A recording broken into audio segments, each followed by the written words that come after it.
En el principio era el Logos, la gran explosión, el primordial Om.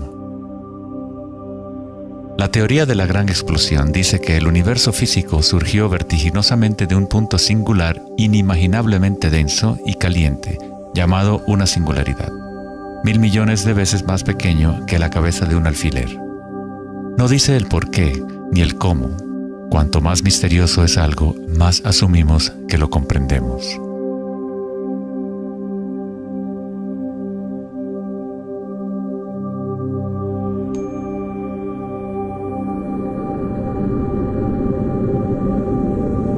Antes se pensaba que la gravedad haría que se desacelerara eventualmente la expansión del universo, o que lo contraería en una gran implosión. Sin embargo, las imágenes del telescopio Hubble demuestran que la expansión del universo parece estar acelerándose, expandiéndose más y más desde su origen en la gran explosión. De alguna manera, hay más masa en el universo de la cual la física había predicho. Para justificar la masa perdida, los físicos dicen ahora que el universo está compuesto de solamente 4% de materia atómica, o lo que nosotros consideramos materia normal. 23% del universo es materia oscura y 73% es energía oscura, lo cual antes pensábamos que era espacio vacío. Es como un sistema nervioso invisible que recorre el universo conectando todas las cosas.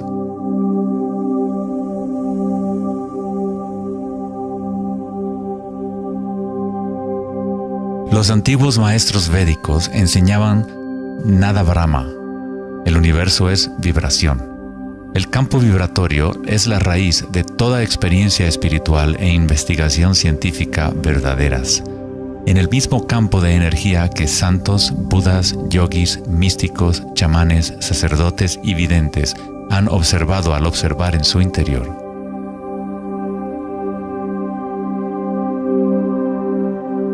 Se le ha denominado Akasha, el primordial Om, la red de joyas de Indra, la música de las esferas y miles de otros nombres a través de la historia.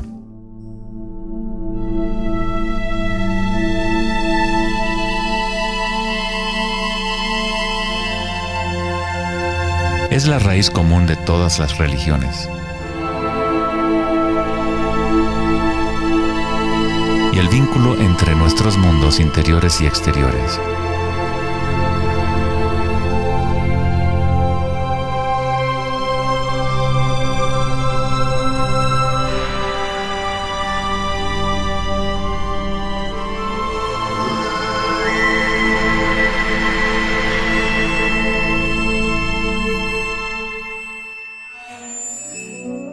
En el siglo III, el budismo Mahayana describió una cosmología no muy diferente a la física más avanzada de hoy en día. La red de joyas de Indra es una metáfora usada para describir una enseñanza védica mucho más antigua que ilustra la forma en que se teje la trama del universo. Indra, el rey de los dioses, dio a luz el sol y mueve los vientos y las aguas. Imagina una telaraña que se extiende en todas las dimensiones. Está formada por gotas de rocío y cada gota contiene el reflejo de todas las gotas de agua y en cada reflejo se advierte a la vez el reflejo de las gotas más minúsculas. Toda la telaraña continúa en esa misma representación, hasta el infinito.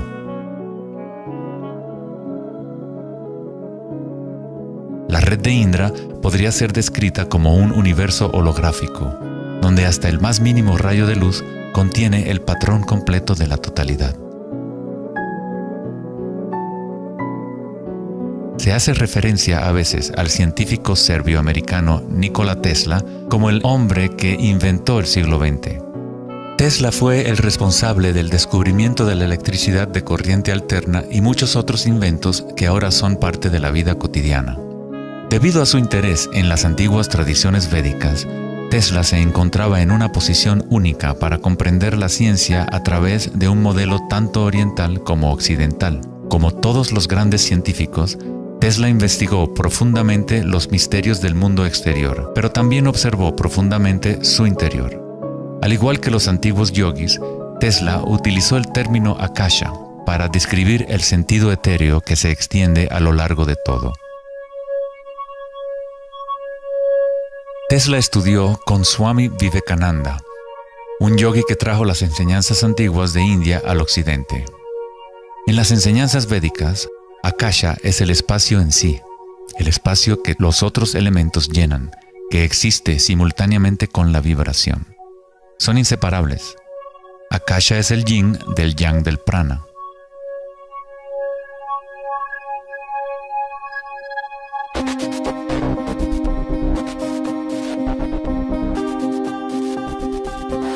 Un concepto moderno que nos puede ayudar a conceptualizar a Akasha, o la sustancia primaria, es la idea de los fractales. No fue sino hasta la década de los 80 que los avances en las computadoras nos permitieron visualizar y reproducir en realidad matemática los patrones de la naturaleza. El término fractal fue acuñado en 1980 por el matemático Benoit Mandelbrot, que estudió ciertas ecuaciones matemáticas simples de cuando se repiten, producen una serie interminable de cambios en las formas matemáticas o geométricas dentro de un marco limitado. Son limitadas, pero al mismo tiempo infinitas. Un fractal es una forma geométrica aproximada que se puede dividir en partes, cada una de las cuales es aproximadamente del tamaño de una copia reducida del patrón completo, una propiedad llamada autosemejanza. Los fractales de Mandelbrot han sido llamados las huellas digitales de Dios.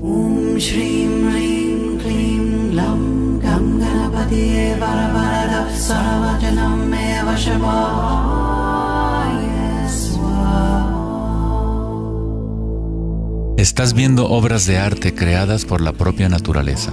Si se gira la figura de Mandelbrot de cierta forma, luce muy similar a una deidad hindú o a un Buda. Esta figura ha sido denominada la figura Buddha-Brot.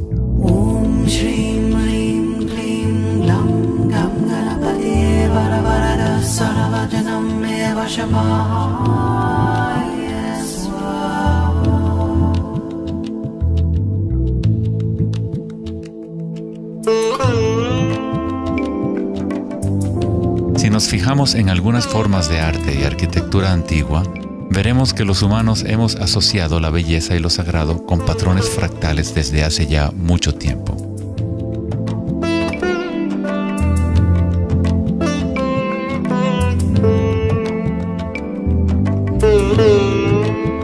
Infinitamente complejos, sin embargo, cada parte contiene la semilla para recrear el conjunto. Los fractales han cambiado el punto de vista de los matemáticos respecto a la percepción y el funcionamiento del universo. Con cada nuevo nivel de aumento surgen diferencias del original. El cambio y la transformación constante ocurren a medida que atravesamos el nivel de un detalle fractal a otro. Esta transformación es el espiral cósmico, la inteligencia intrínseca de la matriz del espacio-tiempo.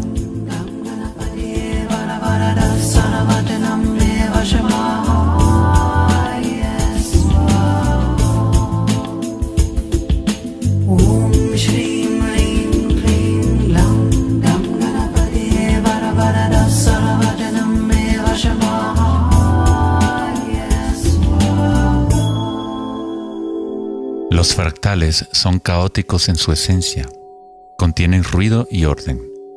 Cuando nuestras mentes reconocen o definen un patrón, nos enfocamos en él como si fuera una cosa. Tratamos de encontrar los patrones que consideramos bellos, pero a fin de sostenerlos en nuestras mentes, debemos apartar el resto del fractal.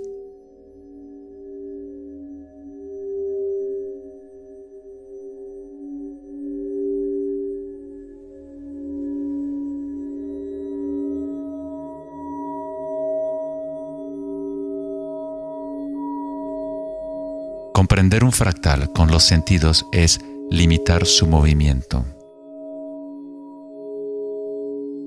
Toda la energía del universo es neutral, atemporal y carece de dimensiones. Nuestra propia creatividad y la capacidad de reconocimiento de patrones es la relación entre el microcosmos y el macrocosmos. el mundo eterno de las ondas y el sólido mundo de las cosas. La observación es un acto de creación a través de las limitaciones inherentes del pensamiento. Estamos creando la ilusión de solidez de las cosas al etiquetarlas y nombrarlas. El filósofo Kierkegaard dijo: si me nombras, me niegas. Al darme un nombre, una etiqueta, niegas las otras posibilidades que yo podría ser. Encasillas a la partícula en ser una cosa, al nombrarla, al concretarla, pero al mismo tiempo la estás creando, la defines para que exista. La creatividad es nuestra naturaleza más elevada. Con la creación de las cosas viene el tiempo, lo cual crea la ilusión de solidez.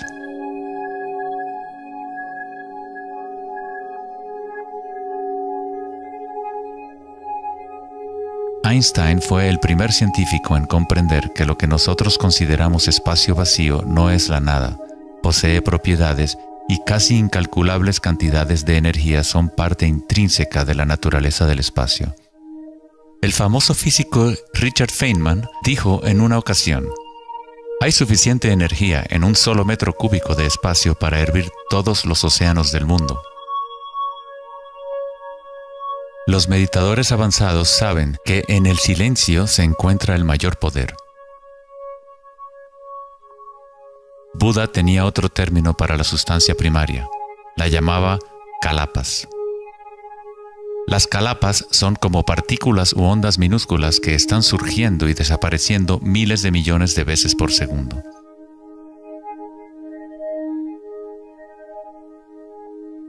En ese sentido, la realidad es como una serie de cuadros en una cámara holográfica moviéndose rápidamente para crear la ilusión de continuidad. Cuando la conciencia se queda completamente inmóvil, se comprende la ilusión, pues es la conciencia misma la que genera la ilusión.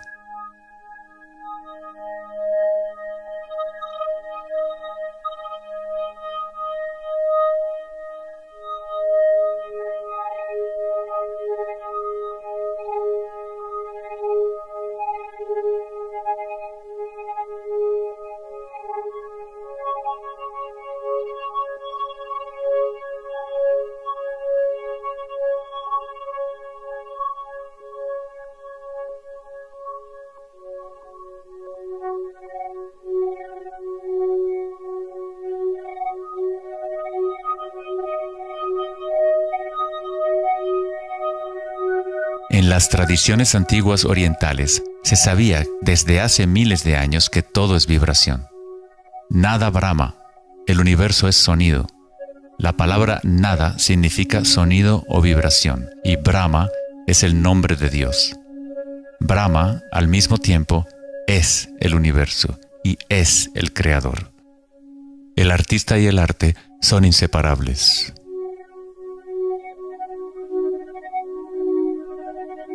En los Upanishads, uno de los más antiguos registros de los seres humanos en la antigua India, se dice que Brahma, el creador, estaba sentado sobre una flor de loto, abrió los ojos y el mundo surgió. Brahma cierra sus ojos y un mundo entero cesa de existir.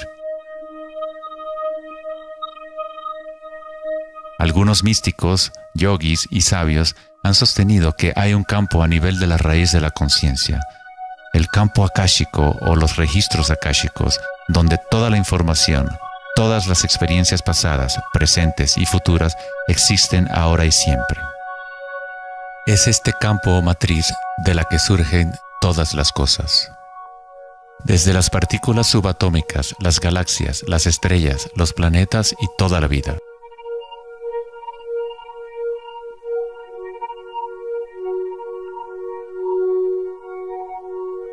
Nunca ves nada en su totalidad, ya que todo está formado de capas y capas de vibración y está constantemente cambiando. Intercambio de información con Akasha. Un árbol bebe del sol, del aire, de la lluvia y de la tierra.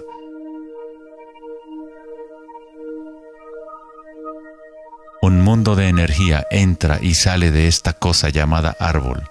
Cuando la mente pensante permanece en calma, observas la realidad tal como es.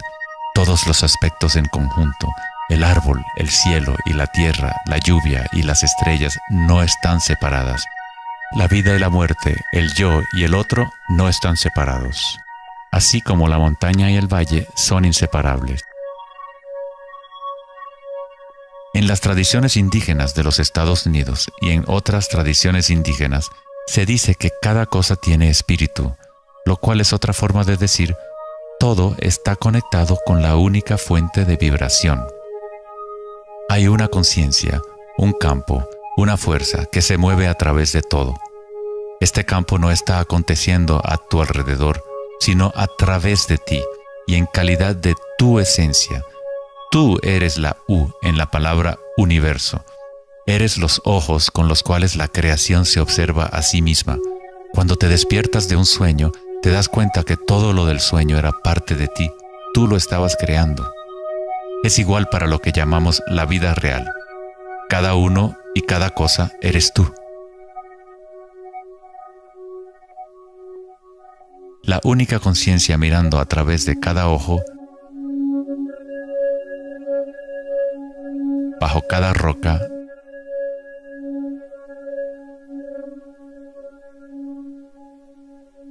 dentro de cada partícula.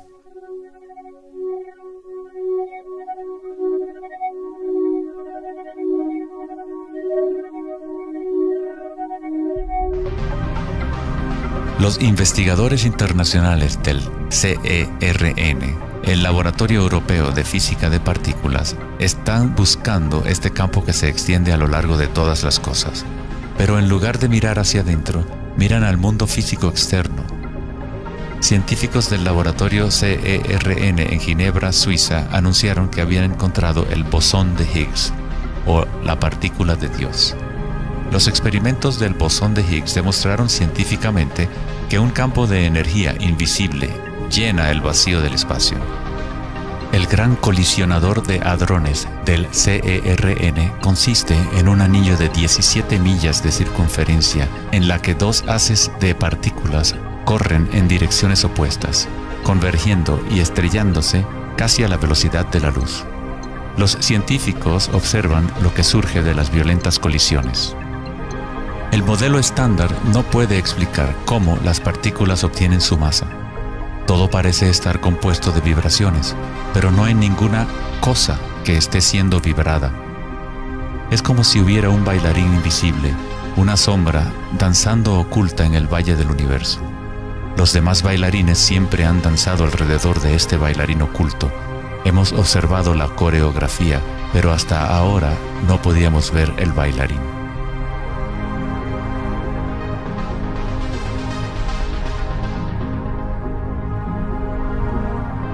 La denominada partícula de Dios, las propiedades de la materia básica del universo, el núcleo de toda la materia que constituiría la masa y la energía inexplicable que acciona la expansión del universo. Pero lejos de explicar la naturaleza del universo, el descubrimiento del bosón de Higgs simplemente presenta un misterio aún mayor, dejando al descubierto un universo que es aún más misterioso de lo que nunca habíamos imaginado. La ciencia se acerca al umbral entre la conciencia y la materia. El ojo con el cual observamos el campo primordial y el ojo con el cual el campo nos observa son uno y el mismo.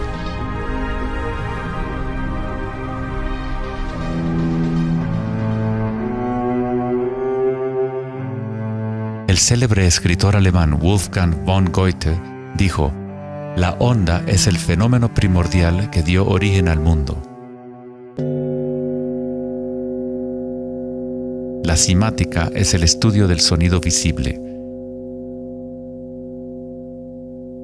La palabra simática proviene de la raíz griega kuma, que significa onda o vibración.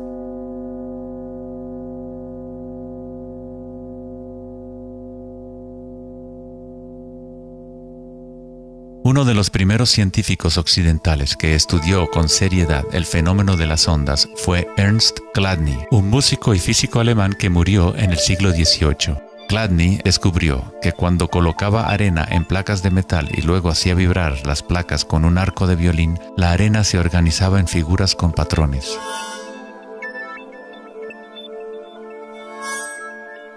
Diferentes formas geométricas aparecían dependiendo de la vibración producida. Chladni registró un catálogo completo de estas formas que se conocen como las figuras de Chladni. Muchos de estos patrones se pueden encontrar en todo el mundo de la naturaleza. Es el caso de las marcas distintivas de la tortuga o los patrones de manchas del leopardo.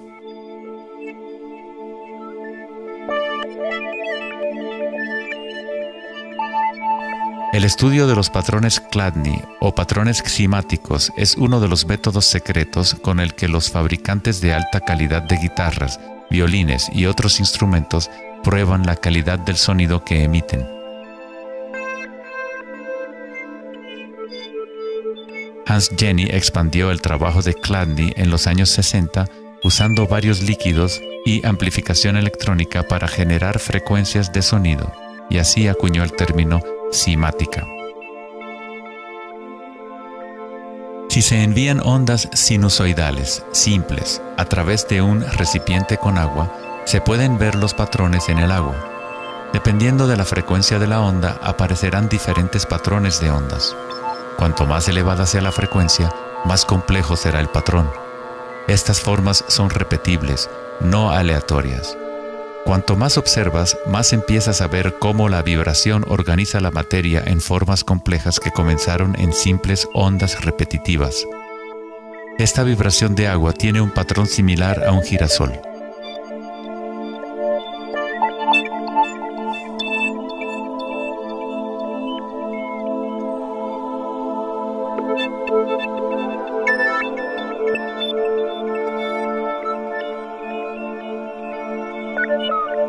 Tan solo cambiando la frecuencia de sonido se obtiene un patrón diferente.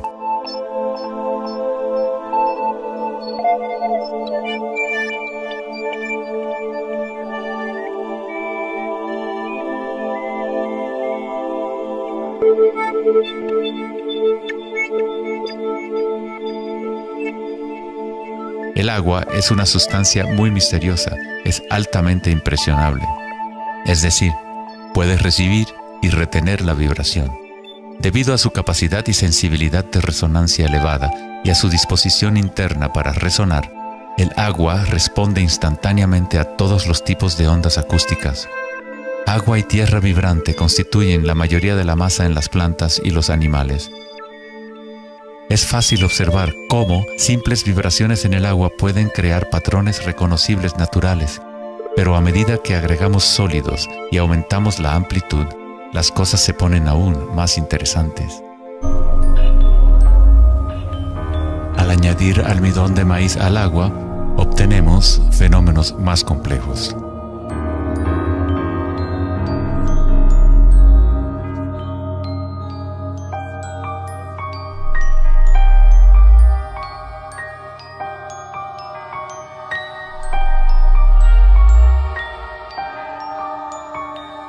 Tal vez, los principios de la vida en sí se pueden observar conforme las vibraciones mueven la burbuja de almidón de maíz en lo que parece ser un organismo en movimiento. El principio que anima el universo se describe en todas las grandes religiones usando las palabras que reflejan los conocimientos de ese momento en la historia. En el idioma de los incas, el imperio más grande de la América precolombina, la palabra para cuerpo humano es Alpacamasca, lo que significa literalmente tierra viviente. En la Cábala o misticismo judío hablan del nombre divino de Dios, el nombre impronunciable. No se puede pronunciar debido a que es una vibración que está en todas partes. Se trata de todas las palabras, toda la materia. Todo es la palabra sagrada. El tetaedro es la forma más simple que puede existir en 3 dimensiones. Algo debe tener por lo menos 4 puntos para tener realidad física. La estructura del triángulo es el único patrón de la naturaleza que se autoequilibra. En el Antiguo Testamento, la palabra tetragramaton se utilizaba a menudo para representar una cierta manifestación de Dios. Se usaba cuando se hablaba de la palabra de Dios o del nombre especial de Dios, logos o la palabra primordial. Las antiguas civilizaciones sabían que en la estructura de la raíz del universo estaba la figura tetraédrica. De esta forma, la naturaleza exhibe un impulso fundamental hacia el equilibrio, Shiva, pero a la vez exhibe un impulso fundamental hacia el cambio, Shakti.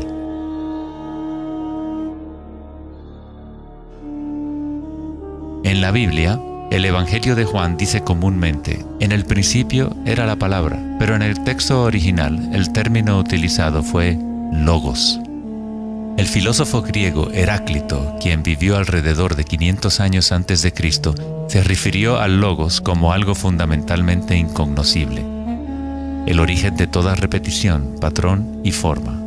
Los filósofos estoicos que siguieron las enseñanzas de Heráclito identifican el término con el principio inspirador divino que impregna el universo.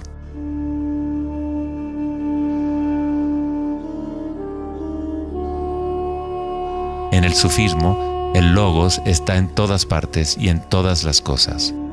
Es aquello de lo cual lo inmanifiesto se manifiesta.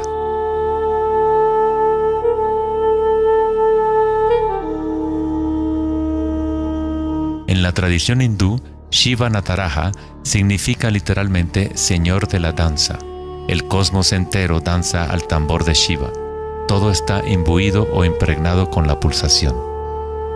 El mundo puede seguir evolucionando y cambiando solo mientras Shiva siga danzando. De otra forma, colapsa de regreso a la nada. Mientras que Shiva representa nuestra conciencia de espectadores, Shakti es la sustancia o la materia del mundo. Mientras que Shiva yace en meditación, Shakti trata de incitarlo a la danza. Como el yin y el yang, el bailarín y el baile existen como uno.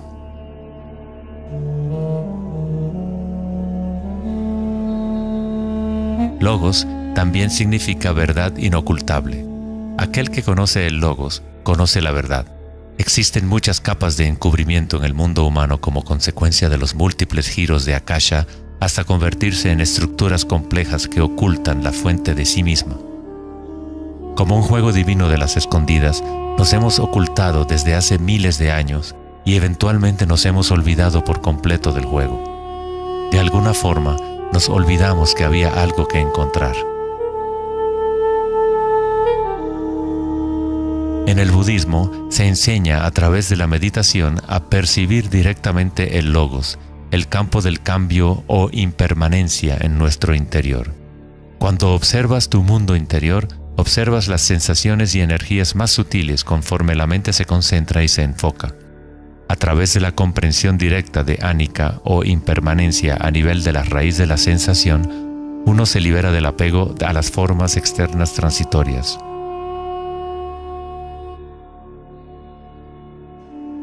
Una vez que tomamos conciencia de que hay un campo vibratorio que es la raíz común de todas las religiones, ¿cómo podemos decir mi religión? O este es mi Om primordial, mi campo cuántico.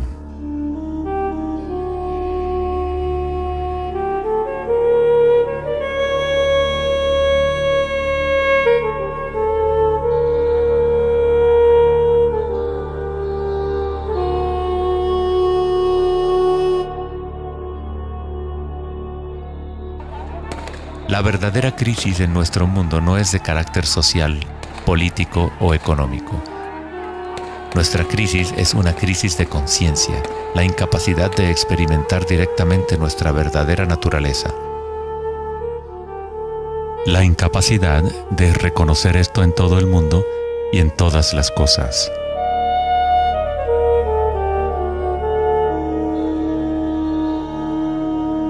En la tradición budista, el bodhisattva es la persona con una naturaleza búdica despierta. Un bodhisattva se compromete a ayudar a despertar a cada ser en el universo, comprendiendo que solo hay una conciencia. Para despertar el verdadero ser, uno debe despertar a todos los seres.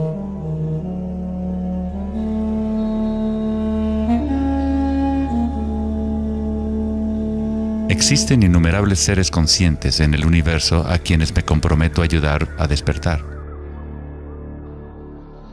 Mis imperfecciones son inagotables. Prometo vencerlas todas. El Dharma es inescrutable. Me comprometo a conocerlo. El camino a despertar es inalcanzable. Me comprometo a alcanzarlo.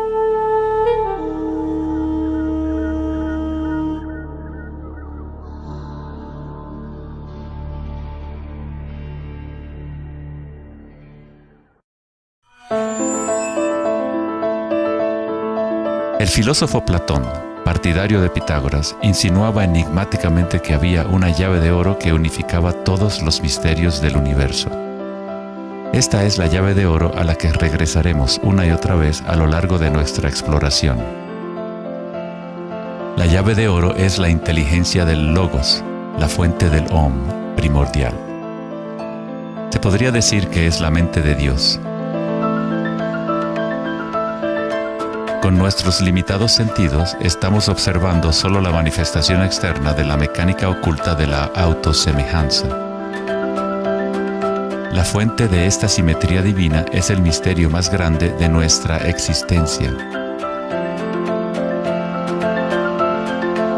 Muchos de los pensadores monumentales de la historia, como Pitágoras, Kepler, Leonardo da Vinci, Tesla y Einstein, han llegado al umbral del misterio. Einstein dijo: "Lo más bello que podemos experimentar es lo misterioso. Es la fuente de cualquier arte y ciencia verdadera". Aquel que no conoce esta emoción, que no hace pausa para maravillarse y quedarse absorto en admiración, es como si estuviera muerto. Sus ojos están cerrados. Estamos en la posición de un niño pequeño entrando a una gran biblioteca llena de libros en muchos idiomas diferentes. El niño sabe que alguien debe haber escrito esos libros. No sabe cómo. No entiende los idiomas en que están escritos. El niño sospecha ligeramente que hay un orden misterioso en la disposición de los libros, pero no sabe cuál es.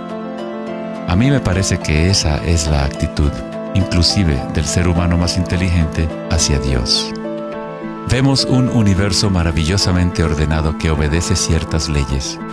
Nuestras mentes limitadas no pueden comprender la misteriosa fuerza que mueve las constelaciones. Todo científico que observa detenidamente el universo y todo místico que observa profundamente su interior se encuentra tarde o temprano, cara a cara, con la misma cosa: la espiral primordial.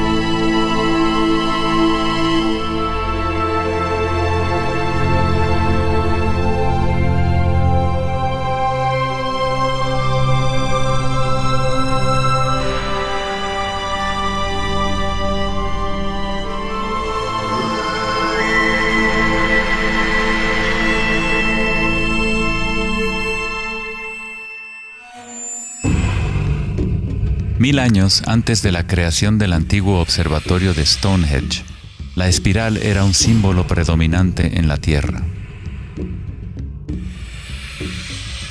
Las espirales antiguas se pueden encontrar por todas partes del mundo. Miles de espirales antiguas como estas se pueden encontrar en toda Europa, Nuevo México y Utah en Estados Unidos, Australia, China y Rusia, en virtualmente todas las culturas indígenas de la Tierra. Las espirales antiguas simbolizan el crecimiento, la expansión y la energía cósmica encarnada en el Sol y en el cielo. La forma espiral refleja el macrocosmos del universo mismo revelándose. En las tradiciones indígenas, la espiral es la fuente energética, la madre primordial. Las espirales neolíticas de Newgrange, Irlanda, se remontan a 5000 años.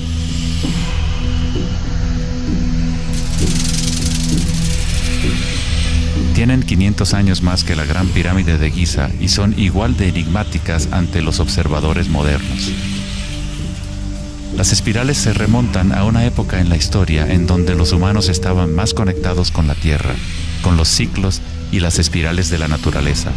Una época en que los seres humanos se identificaban menos con los pensamientos. La espiral es lo que percibimos como la fuerza de torsión en el universo. El prana, o fuerza creativa, hace girar a Akasha en una secuencia de formas sólidas.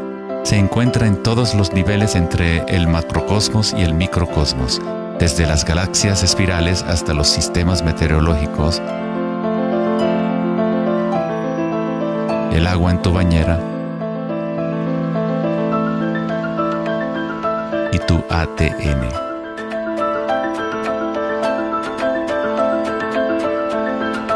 En la experiencia directa de tu propia energía, la espiral primordial no es una idea, sino más bien lo que hace posible toda condición e idea.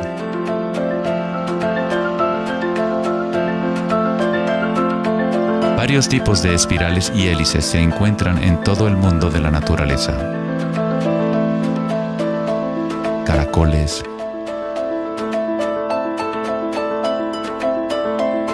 corales marinos,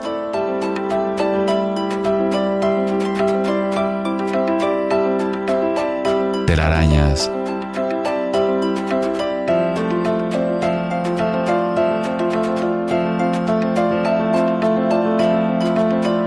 fósiles.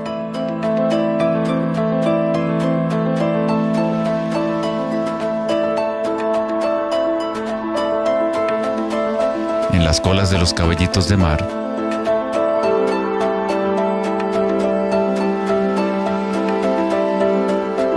y en las conchas.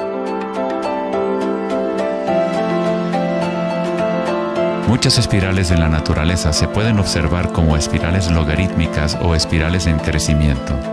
A medida que avanzas desde el centro de la espiral, las secciones son exponencialmente más grandes.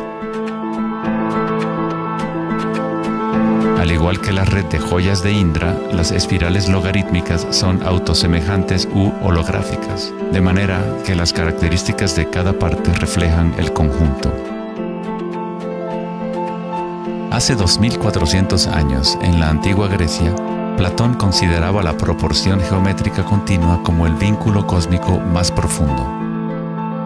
La sección áurea, o número áureo, o proporción divina, era el secreto más grande de la naturaleza. La sección áurea puede expresarse como la relación de A más B a es igual a la relación de A B. Para Platón, el alma del mundo se vincula en una sola resonancia armónica. El mismo patrón pentagonal que existe en una estrella de mar o en una rebanada de quimbombo se puede observar en la trayectoria del planeta Venus trazada en el cielo nocturno durante un periodo de 8 años.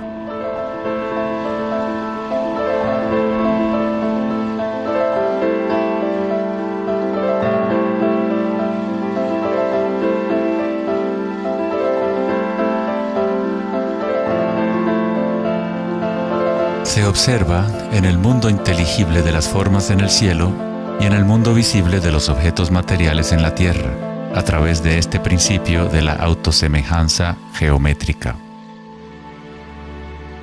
Desde los patrones autosemejantes del brócoli romanesco hasta las ramas de las galaxias, las espirales logarítmicas son patrones omnipresentes y arquetípicos.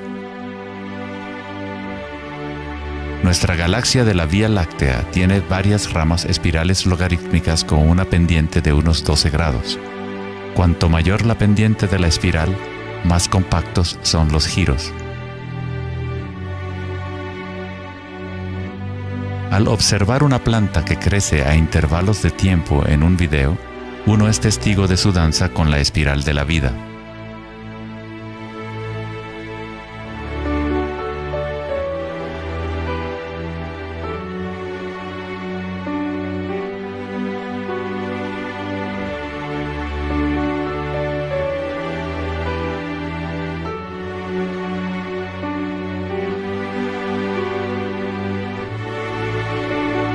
Una espiral dorada es una espiral logarítmica que crece hacia afuera, siguiendo el factor de la sección áurea.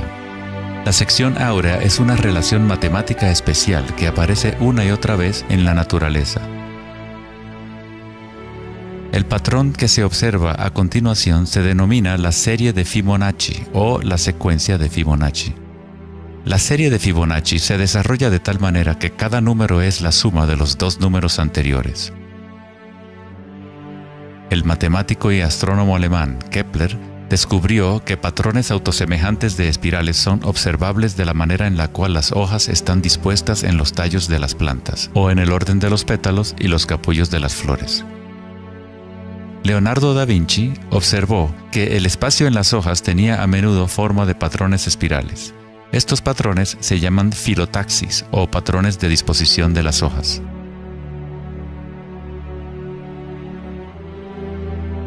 La disposición filotaxis se puede observar en los nucleótidos independientes del ADN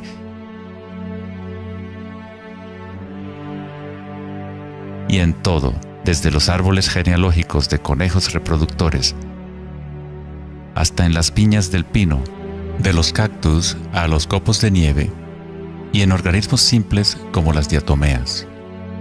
Las diatomeas son uno de los tipos más comunes de fitoplancton, organismos unicelulares que sirven de alimento a numerosas especies en la cadena alimenticia.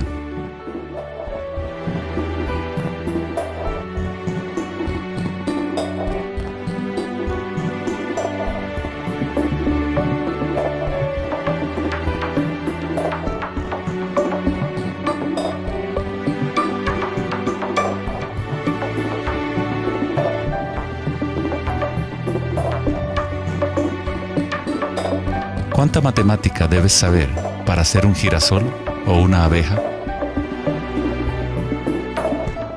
La naturaleza no consulta al departamento de física para producir un brócoli. La estructura en la naturaleza ocurre automáticamente.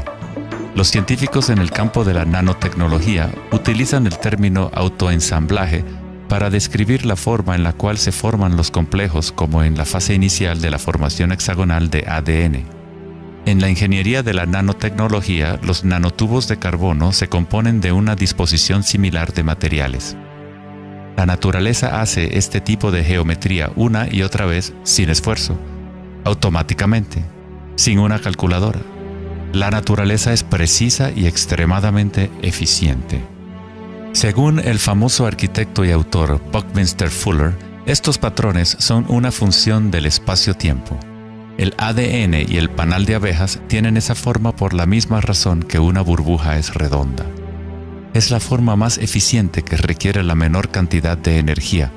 El espacio en sí tiene una forma y permite solo ciertas configuraciones de la materia, siempre volviendo a lo más eficiente. Estos patrones son la forma más fuerte y eficiente de construir estructuras arquitectónicas como las cúpulas geodésicas.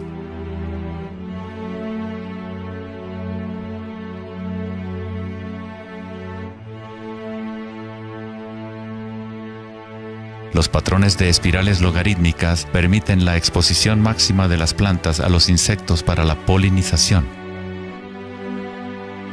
La máxima exposición a la luz solar y la lluvia que les permite llevar el agua de manera eficiente y en espiral hacia sus raíces.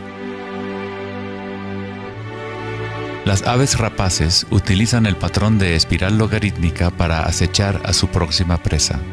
Volar en espiral es la forma más eficiente de cazar.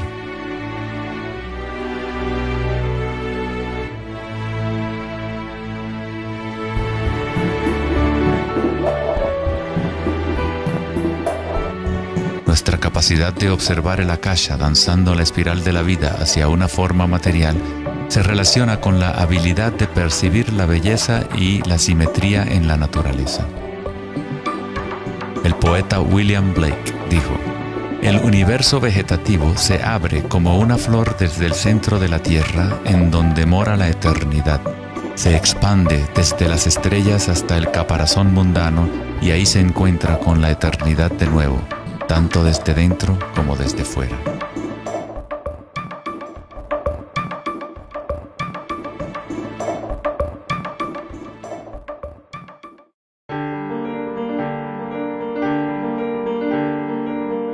estudio de los patrones en la naturaleza no es algo familiar en el mundo occidental, pero en la antigua China, esta ciencia es conocida como Li. El Li refleja el orden dinámico y el patrón en la naturaleza. Pero no es considerado algo estático, congelado o inmutable como un mosaico. Es un patrón dinámico que se materializa en todos los seres vivos.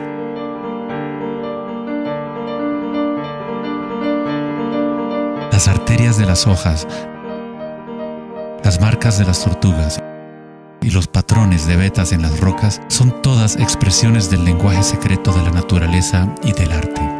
El laberinto es uno de los muchos patrones de Li. Se encuentran en las estructuras de los corales, en hongos como el morel,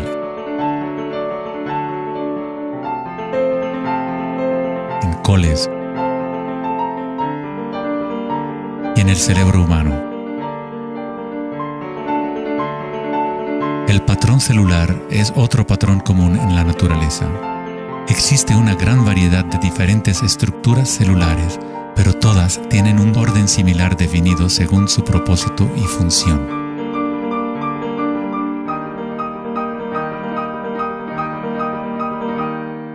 Es fácil quedarse fascinado ante el juego constante de formas, pero lo más interesante es que ciertas formas arquetípicas parecen estar entretejidas en la trama de la naturaleza. El patrón de ramificación es otro patrón Li, o modelo arquetípico observable en todos los niveles y en todas las escalas fractales.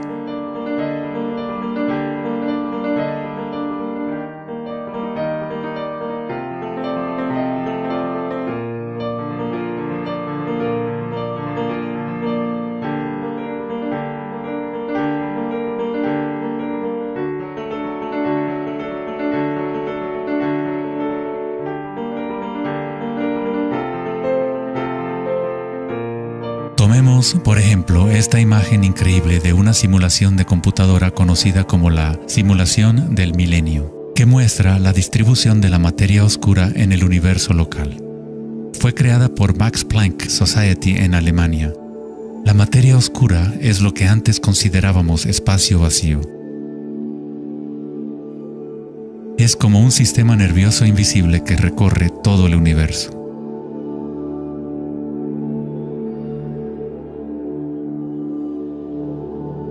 El universo es literalmente como un cerebro gigante.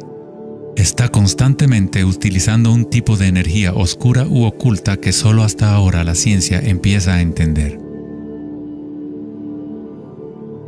A través de esta red inmensa, la insondable energía se mueve proporcionando el impulso para la expansión y el crecimiento del universo.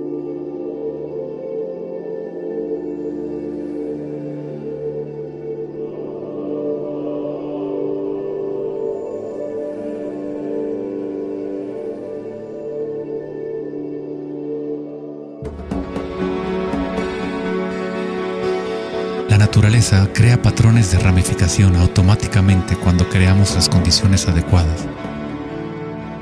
La naturaleza es una máquina generadora de arte o un motor creador de belleza. Aquí, la electricidad se utiliza para hacer crecer las ramas de cristal plata. El metraje es en intervalos de tiempo a medida que crecen durante varias horas. Los cristales se forman sobre el cátodo de aluminio cuando los iones se depositan por electrólisis a partir de una solución de nitrato de plata. La formación es autoorganizadora. Estás viendo arte generado por la propia naturaleza.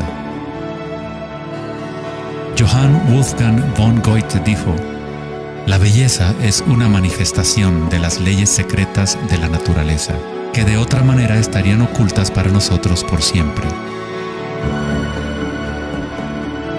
En este sentido, todo en la naturaleza está vivo, organizándose a sí mismo. Cuando se usa alto voltaje en la ramificación fractal, esto se vuelve todavía más obvio. Está sucediendo en tiempo real.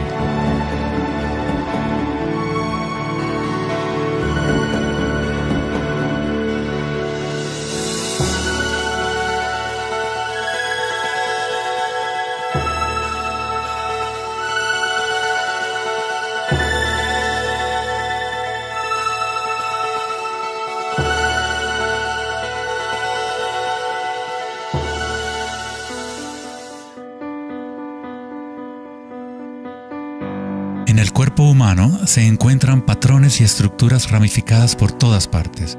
Son, por supuesto, el sistema nervioso de la medicina occidental. Pero en la medicina china, ayurvédica y tibetana, los meridianos de energía son un componente esencial para entender cómo funciona el cuerpo. Los nadis o meridianos de energía forman estructuras ramificadas. Una autopsia no revelará los chakras o nadis, pero eso no quiere decir que no existen.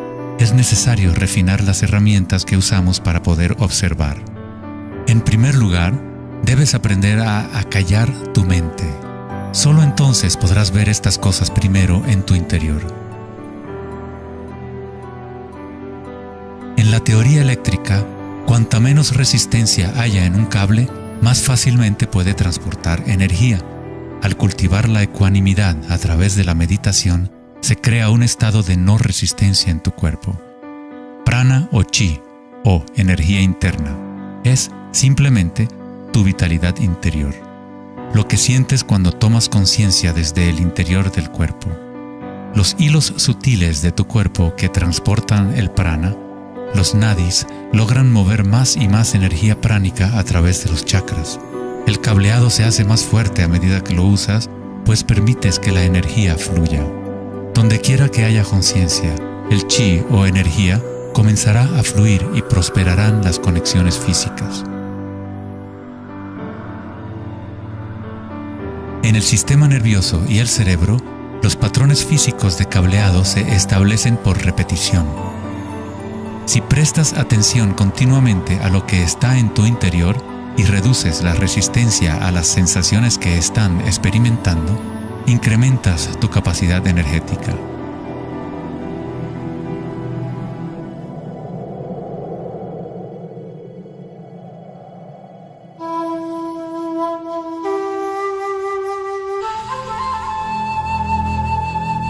En el taoísmo, el símbolo del yin y el yang representa la interpenetración de las fuerzas en espiral de la naturaleza. El yin y el yang no son dos y no es uno. El antiguo concepto del ara está representado por un yin y yang o remolino en espiral. Es el centro de energía localizado en el abdomen, debajo del ombligo. Ara significa literalmente mar u océano de energía. En China, el ara es llamado el Dantien inferior. En muchas formas de artes marciales asiáticas, se dice que el guerrero con ara fuerte es imparable. En la tradición samurái, una forma de suicidio ritual o seppuku era el harakiri. Esto significa traspasar tu propio ara, desconectando el chi o canal de energía. Moverse desde este centro crea el movimiento enraizado y lleno de gracia que se ve no solo en las artes marciales,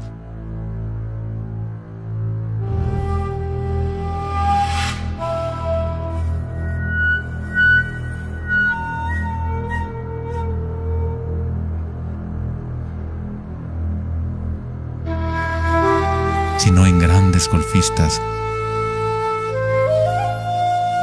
bailarinas de danza del vientre.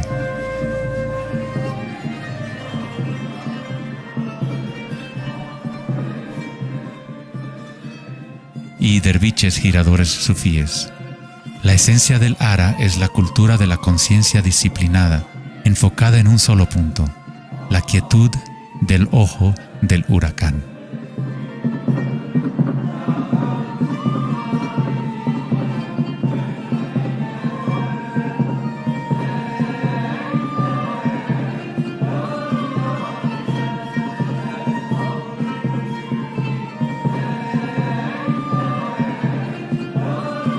Es el instinto de nuestras entrañas con relación a nuestra propia fuente de energía.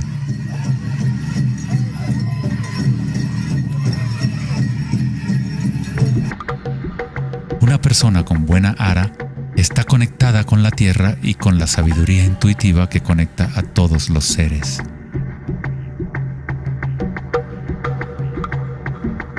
Pensar con tu vientre, el ara de Kengasai, es conectarte con tu sabiduría interior.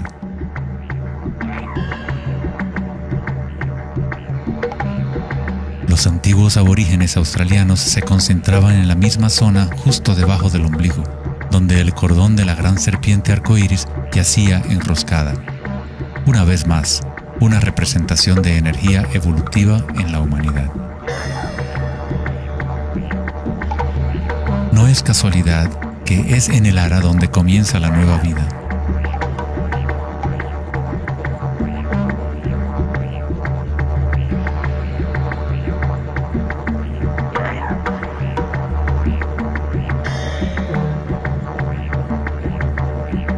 El sistema nervioso entérico, a veces llamado cerebro intestinal, es capaz de mantener una matriz compleja de conexiones similares a las del cerebro en la cabeza, con sus propias neuronas y neurotransmisores.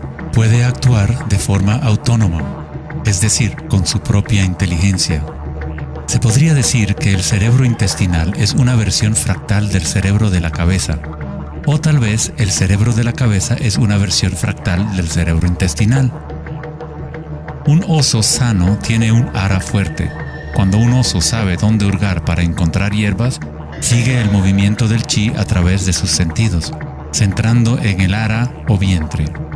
Esta es la conexión del oso con la cabaña de los sueños, el lugar en las tradiciones indígenas de donde proviene todo el conocimiento y regresa hacia la espiral de la vida. Pero, ¿cómo conocían los antiguos pueblos la espiral si la ciencia moderna está apenas empezando ahora a reconocer su importancia?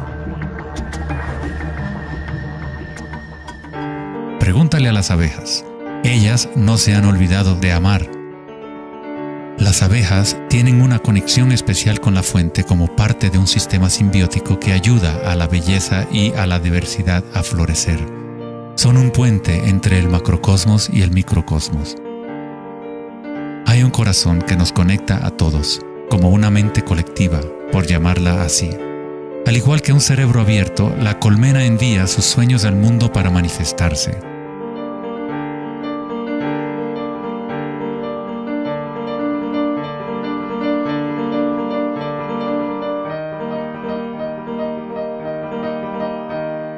En la naturaleza, muchas criaturas saben cómo actuar en el unísono para moverse con un solo espíritu, en una sola dirección.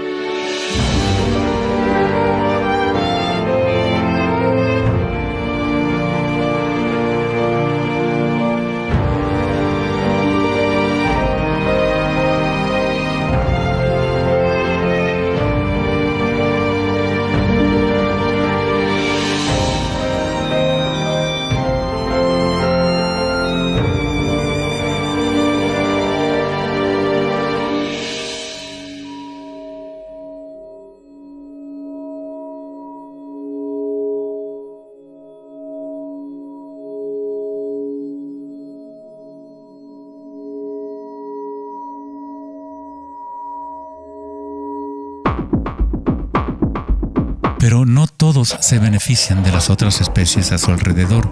Por ejemplo, la cigarra devora todo en su camino. Una cigarra no tiene ninguna otra opción que actuar como cigarra. Nunca va a producir miel ni a polinizar plantas como una abeja. El comportamiento de una cigarra es rígido, pero un ser humano es único en el sentido de que podemos actuar como una abeja o como una cigarra. Tenemos la libertad de cambiar y manipular los patrones de la forma en que interactuamos con el mundo. Podemos existir en simbiosis o como parásitos.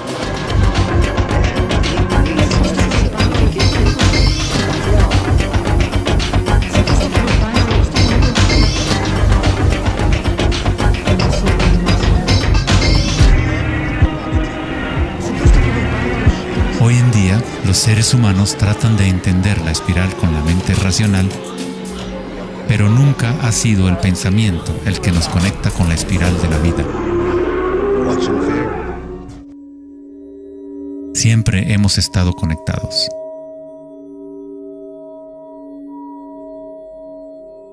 El pensamiento ha sido lo que nos ha mantenido en la ilusión de la separación dentro de nuestras propias identidades. El pensamiento es la creación de la separación, la experiencia de limitación. Cuanto más nos alineamos con el pensamiento, más nos alejamos de la fuente. Las culturas antiguas menos orientadas al pensamiento se alineaban con la espiral de una manera más directa y personal de lo que nosotros hacemos hoy en día. En la antigua India, el Kundalini es una representación de la propia energía interior que se mueve a lo largo de la columna vertebral en un patrón en forma de serpiente o hélice. En las antiguas tradiciones yogis de la India, los mundos interiores de las personas de la época se comparaban con las culturas que se centraban en el Ara. Equilibrar el poder de la espiral con la quietud propia de la observación de tu conciencia es alinearte con tu pleno potencial evolutivo, para florecer como el ser original y multifacético que fuiste concebido. Ida, el femenino o canal lunar, está conectado al cerebro derecho y Pingala, el canal masculino o solar, está conectado al cerebro izquierdo. Cuando estos dos canales están en equilibrio, la energía fluye hasta un tercer canal, Sushumna, en el centro de la columna vertebral, energizando los chakras y desbloqueando nuestro pleno potencial evolutivo. La palabra chakra es una antigua palabra sánscrita que significa rueda de energía. El Kundalini es nada menos que la espiral primordial que, como una danza, hace emerger tu vida humana a la existencia. Es un orden diferente de energía al que normalmente conocemos, como un puente de materia bruta para las energías más sutiles. Tú eres ese puente. El Kundalini no es una energía que pueda ser forzada a través de la voluntad, el esfuerzo ni la fricción. Es similar a cultivar una flor.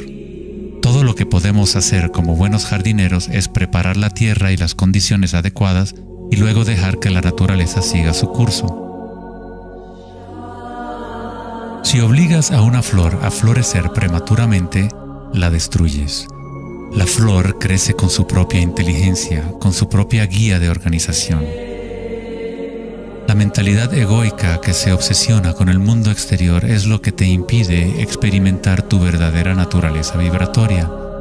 Cuando la conciencia se vuelca hacia el interior, se asemeja a los rayos del sol y comienza a florecer el loto interior.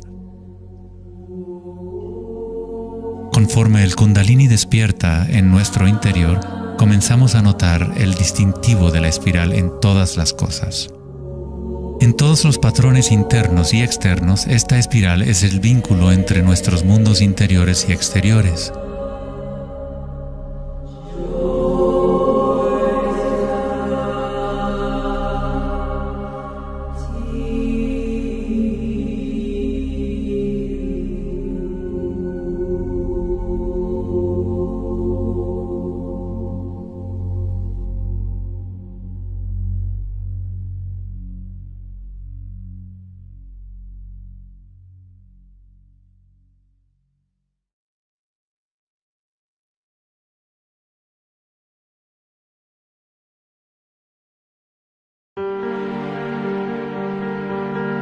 Antes de los albores de la civilización occidental y del lenguaje escrito, la ciencia y la espiritualidad no eran dos cosas separadas. En las enseñanzas de las grandes tradiciones antiguas, la búsqueda externa de conocimiento y certeza era compensada por un sentimiento interior de impermanencia y comprensión intuitiva de la espiral del cambio. A medida que el pensamiento científico se hizo más predominante y la información se fue multiplicando, comenzó la fragmentación en nuestros sistemas de conocimiento. El incremento de la especialización significaba que menos personas eran capaces de ver el panorama general, de sentir e intuir la estética del sistema en su conjunto. Nadie se preguntaba, ¿será que todo este razonamiento es bueno para nosotros? La sabiduría antigua está aquí entre nosotros, oculta a plena vista.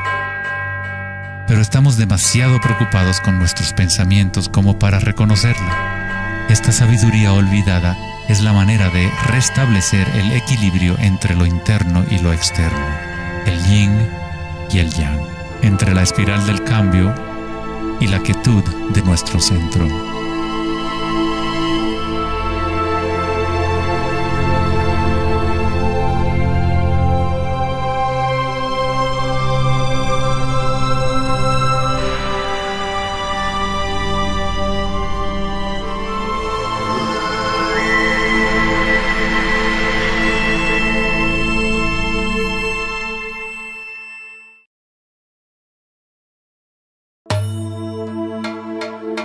la leyenda griega, Asclepio era hijo de Apolo y dios de la medicina. Su sabiduría y habilidades para la curación eran insuperables, y se decía que había descubierto el secreto mismo de la vida y la muerte. En la antigua Grecia, los templos de curación asclepianos reconocían el poder de la espiral primordial. Esto está simbolizado por la vara de Asclepios. Se dice que Hipócrates, el padre de la medicina, cuyo juramento todavía constituye el código moral de la profesión médica, se entrenó en un templo asclepiano. Hasta el día de hoy, este símbolo de nuestra energía evolutiva se mantiene como el logotipo de la Asociación Médica Americana y otras organizaciones médicas en todo el mundo. En la iconografía egipcia, la serpiente y el pájaro representan la dualidad o polaridad de la naturaleza humana.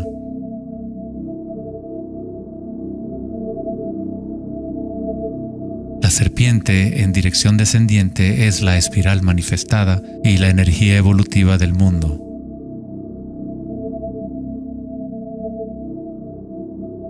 El pájaro es la dirección ascendiente, la corriente dirigida hacia el sol o la concientización unívoca del despertar, el vacío de Akasha.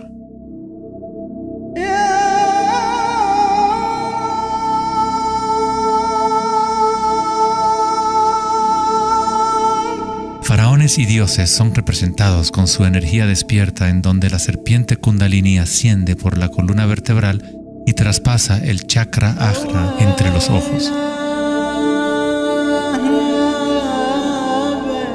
Esto se denomina el ojo de Horus. En la tradición hindú, el bindi también representa el tercer ojo, la conexión divina con el espíritu.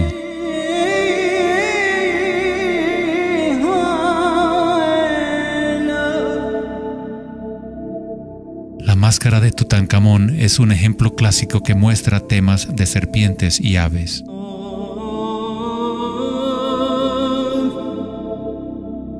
Las tradiciones mayas y aztecas combinan a la serpiente y al pájaro en un solo dios, Quetzalcóatl o Kukulcán. El dios de la serpiente alada representa la conciencia evolutiva despierta o el Kundalini despierto. La persona que despierta a Quetzalcóatl en su interior es una manifestación viviente de lo divino. Se dice que Quetzalcóatl o la energía de la serpiente regresará al final de los tiempos.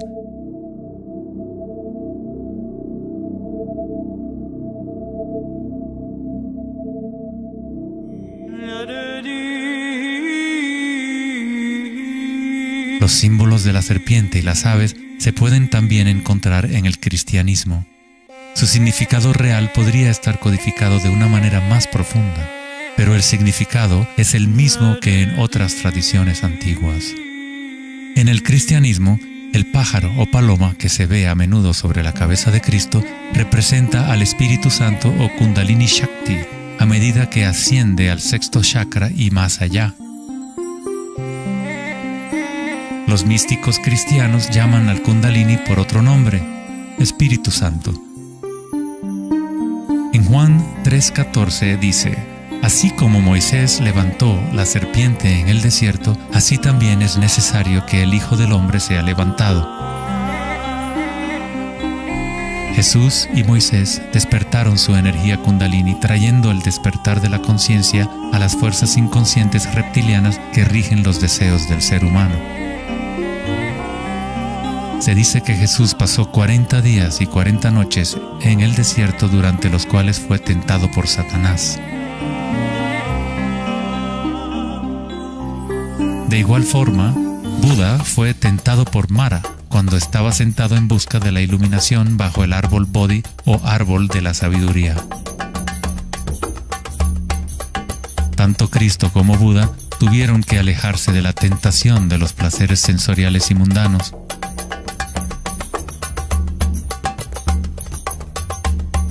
En ambas historias, el demonio es la personificación de los propios apegos.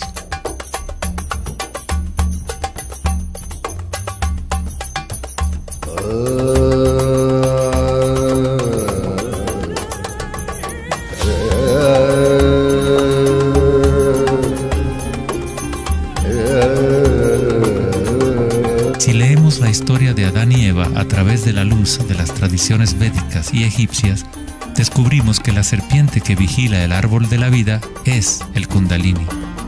La manzana representa el encanto y la tentación del mundo sensorial externo. Distrayéndonos del conocimiento del mundo interior, del árbol del conocimiento interior,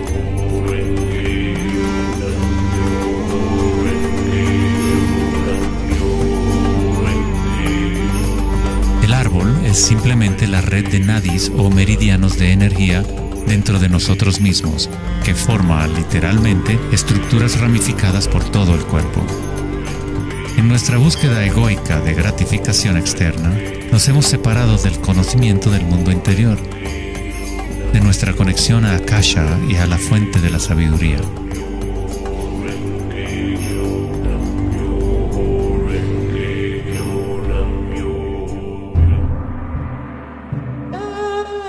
Muchos de los mitos históricos del mundo sobre dragones pueden interpretarse como metáforas de las energías internas de las culturas de las cuales forman parte. En China, el dragón sigue siendo un símbolo sagrado que representa la felicidad. Al igual que los faraones egipcios, los antiguos emperadores chinos que habían despertado sus energías evolutivas fueron representados por la serpiente alada o dragón. El tótem real del emperador de Jade o el emperador celestial muestra un balance similar a los canales de Ida y Pingala. El yin y el yang del taoísmo es el despertar del centro pineal, o como lo denomina el taoísmo, el Dantien superior.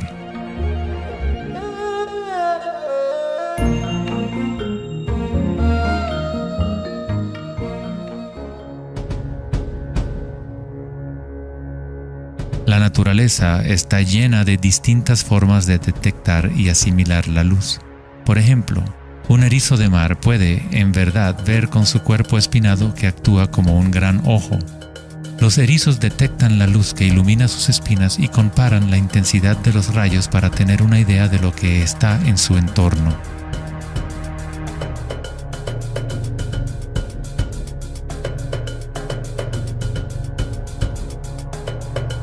Las iguanas verdes y otros reptiles tienen un ojo parietal o glándula pineal en la parte superior de la cabeza que utilizan para detectar depredadores desde arriba.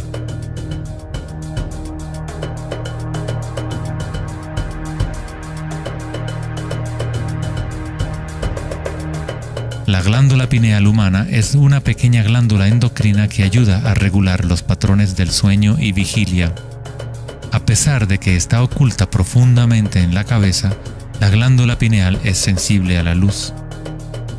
El filósofo Descartes reconoció que el área de la glándula pineal o tercer ojo era la interfase entre la conciencia y la materia. Casi todo es simétrico en el cuerpo humano. 2 ojos, 2 oídos, 2 fosas nasales. Incluso el cerebro tiene 2 hemisferios. Pero hay un área en el cerebro que no se duplica. Es el área de la glándula pineal y el centro energético que lo rodea. En un nivel físico, ahí se forman naturalmente moléculas únicas como el DMT. El DMT también se forma naturalmente en el momento del nacimiento y en el momento de la muerte, actuando literalmente como un puente único entre el mundo de los vivos y de los muertos. El DMT se produce de forma natural en los estados de meditación profunda o samadhi o a través de medios enteógenos. Por ejemplo, la ayahuasca es usada en tradiciones chamánicas de América del Sur para eliminar el velo entre los mundos internos y externos. La palabra pineal en sí tiene la misma raíz que la piña del pino, pues la glándula pineal representa un patrón espiral de filotaxis similar.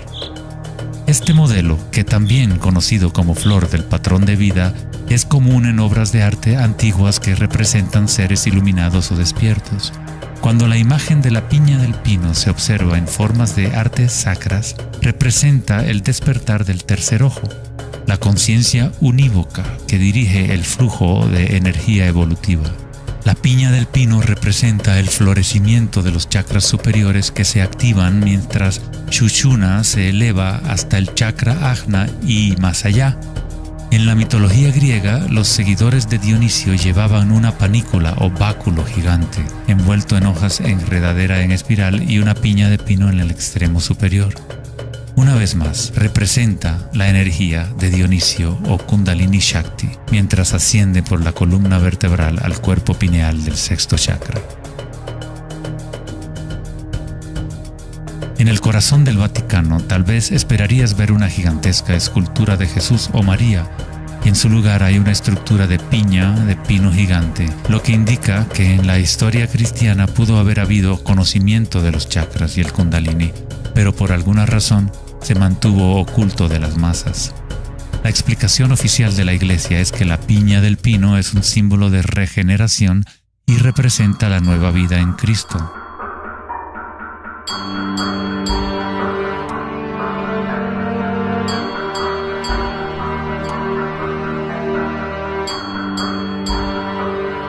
El filósofo y místico del siglo XIII, Meister Eckhart, dijo: "El ojo con el que veo a Dios y el ojo con el que Dios me ve es el mismo". En la Biblia del rey Jacobo, Jesús dijo: "La luz del cuerpo es el ojo, y si por lo tanto tienes un solo ojo, tu cuerpo entero se llenará de luz".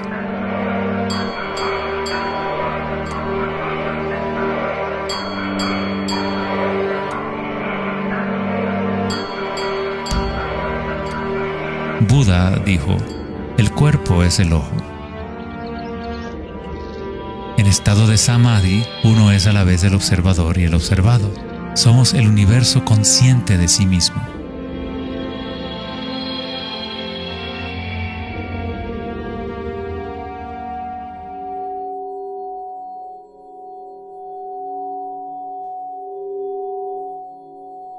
Cuando el Kundalini se activa, estimula el sexto chakra y el centro pineal, y esta zona empieza a recuperar algunas de sus funciones evolutivas.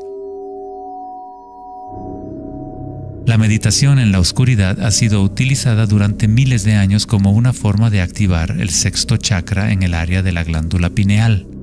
La activación de este centro nos permite ver la luz interior. Ya sea el yogi proverbial o el chamán en retiro profundo en una cueva, un taoísta, un iniciado maya o un monje tibetano, todas las tradiciones incorporan un periodo de tiempo durante el cual uno entra en la oscuridad. La glándula pineal es la puerta a la experiencia directa de la propia energía sutil.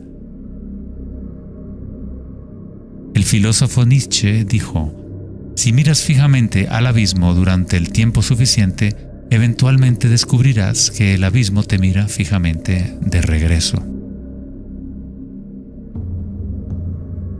Los dólmenes o las antiguas tumbas en formas de pórtico se encuentran entre las estructuras más antiguas que quedan en la Tierra. La mayoría datan del periodo neolítico de 3000 a 4000 años antes de Cristo, y algunos en Europa occidental tienen 7000 años de antigüedad.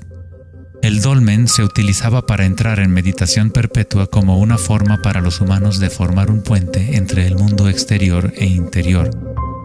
A medida que uno continúa meditando en la oscuridad total, eventualmente empieza a observar la energía interna o luz al activarse el tercer ojo. Los ritmos circadianos que se rigen por el sol y los canales de la luna dejan de controlar las funciones del cuerpo y se establece un nuevo ritmo.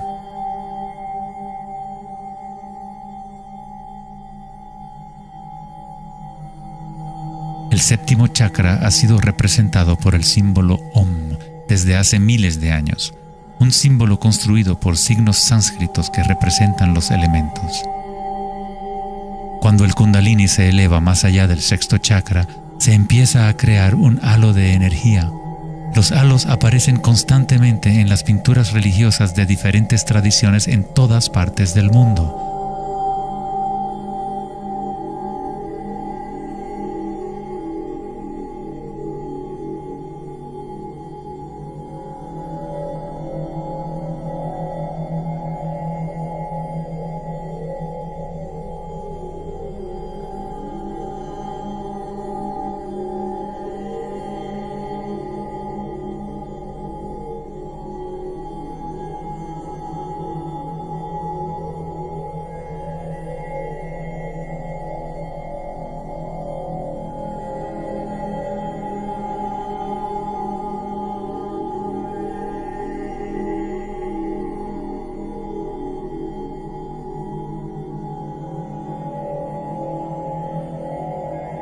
El halo, o la imagen de un distintivo energético alrededor de un ser despierto, es común en virtualmente todas las religiones, en todas partes del mundo.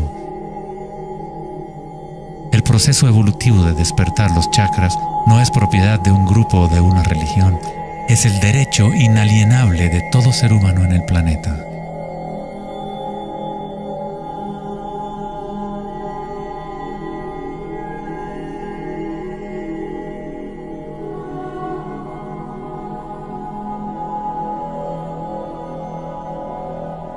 El chakra de la corona es la conexión con lo divino, aquello que está más allá de la dualidad, más allá del nombre y la forma.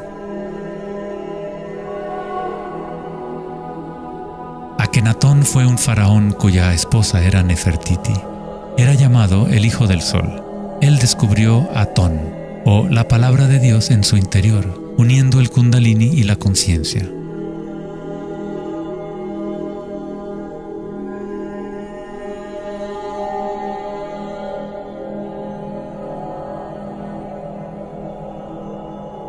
En la iconografía egipcia, una vez más, la conciencia despierta está representada por el disco solar que vemos sobre las cabezas de dioses o seres despiertos.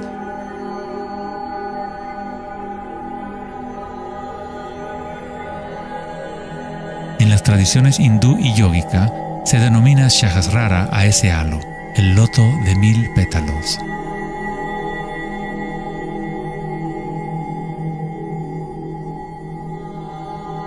El Buda está asociado con el símbolo de la flor de loto.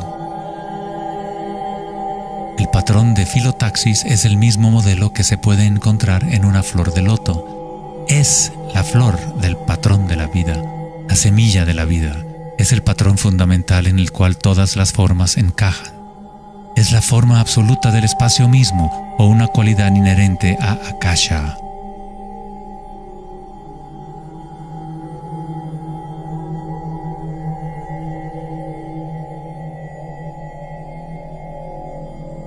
En un momento de la historia, el símbolo de la flor de la vida predominaba por toda la tierra. La flor de la vida se encuentra custodiada por leones en lugares más sagrados de China y otras partes de Asia.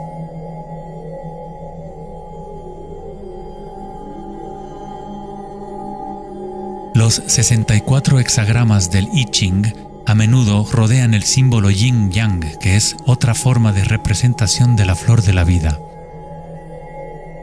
En el interior de la flor de la vida está la base geométrica de todos los sólidos platónicos, de esencialmente cualquier forma que pueda existir. La antigua flor de la vida empieza con la geometría de la estrella de David, o triángulos con sus caras hacia arriba y hacia abajo. En tridimensional serían estructuras tetaédricas.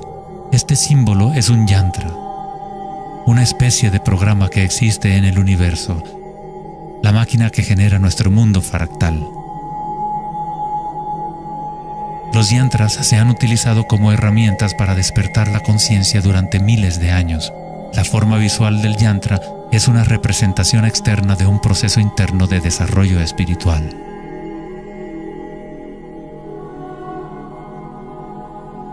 Es la música oculta del universo hecha visible, compuesto por la intersección de formas geométricas y patrones de interferencia.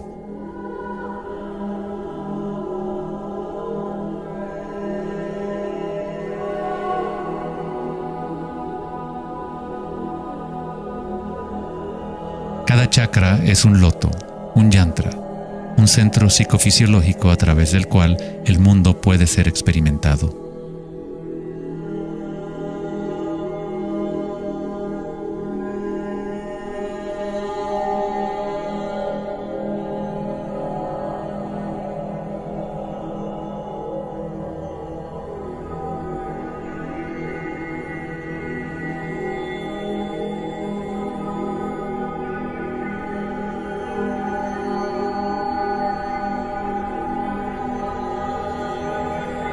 Un yantra tradicional, tal como se puede encontrar en la tradición tibetana, posee valiosas capas de significado, a veces incorporando una cosmología y visión del mundo por completo.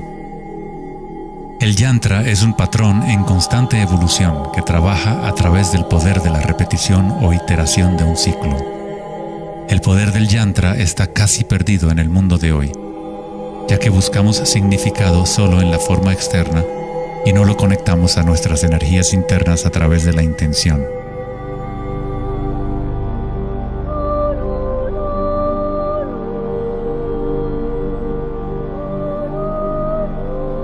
Hay una buena razón por la cual sacerdotes, monjes y yogis han sido tradicionalmente célibes. Hoy en día, apenas una fracción conoce la razón de su celibato, pues el verdadero propósito se ha perdido. En pocas palabras, si tu energía se va a consumir en producir más espermatozoides u óvulos, según sea el caso, no queda suficiente para impulsar la ascensión del Kundalini que activa los chakras superiores. El Kundalini es energía vital, la cual es también energía sexual. Cuando la conciencia se enfoca menos en deseos animales y se coloca en los objetos que reflejan los chakras superiores, esta energía fluye de regreso a la médula espinal ascendiendo hacia esos chakras. Muchas de las prácticas tántricas enseñan a dominar la energía sexual con el fin de poder utilizarla para una mayor evolución espiritual.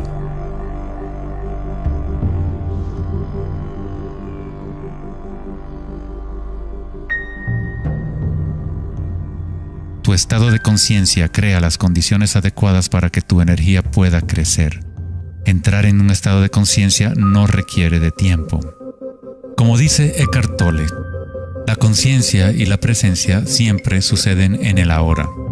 Si estás tratando de hacer que algo suceda, entonces estás creando resistencia hacia lo que es. Es la eliminación de toda resistencia lo que permite que la energía evolutiva se desarrolle. En la tradición yógica antigua, las posturas de yoga se han utilizado para preparar el cuerpo para la meditación. El Hatha Yoga nunca fue enseñado como un régimen de ejercicio, sino como una forma de conectar nuestro mundo interior y exterior. La palabra sánscrita Hatha proviene de las raíces Sol A y Luna Ta. En el Yoga Sutra original de Patanjali, el propósito de las 8 ramas del yoga es igual al noble sendero de 8 facetas del Buda, para la liberación del sufrimiento. Cuando las polaridades del mundo dual están en equilibrio, surge un tercer elemento. Nos encontramos con la misteriosa llave dorada que abre las fuerzas evolutivas de la naturaleza. Esta síntesis de los canales del Sol y la Luna es nuestra energía evolutiva.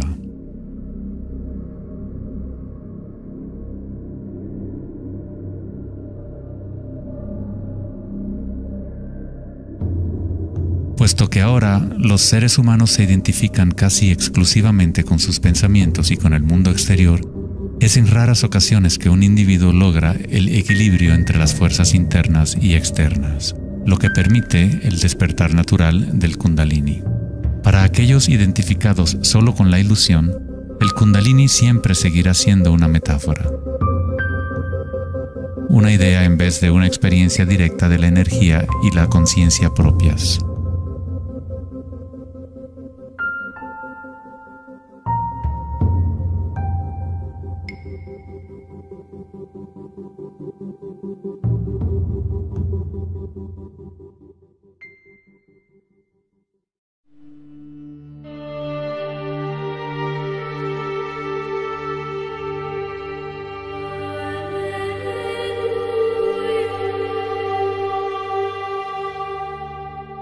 La vida, la libertad y la búsqueda de la felicidad.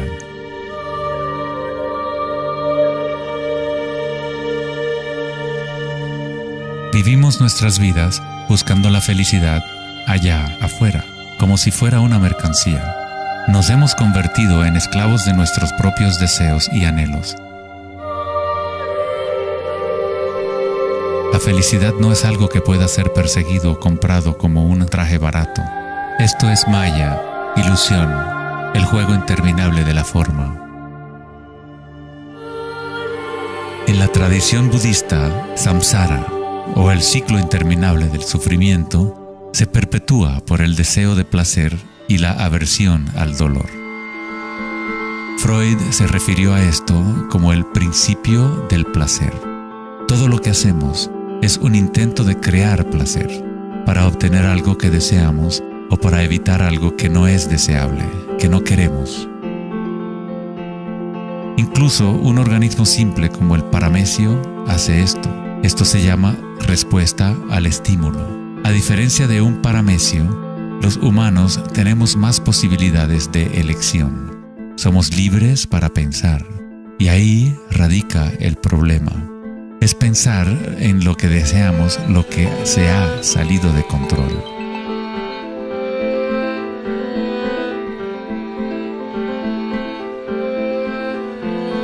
Safety systems armed. 10, 9, 8, 7, 6, 5, 4, 3, 2, 1, 0, and liftoff of Endeavour, going where east and west do meet at the International Space Station.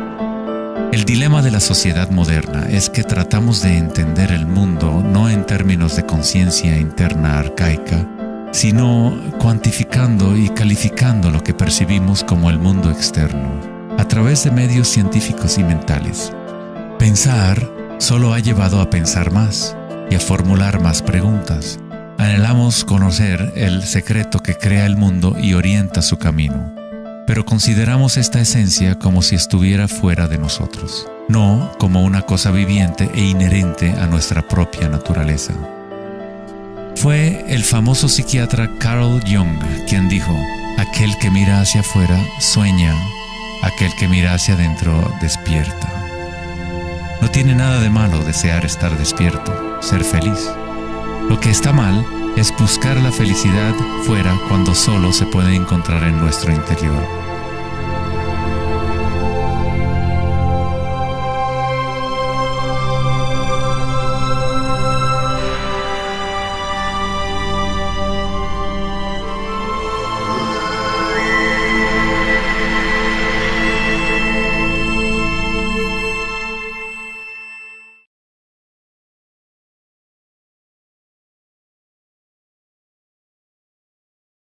Más allá del pensamiento.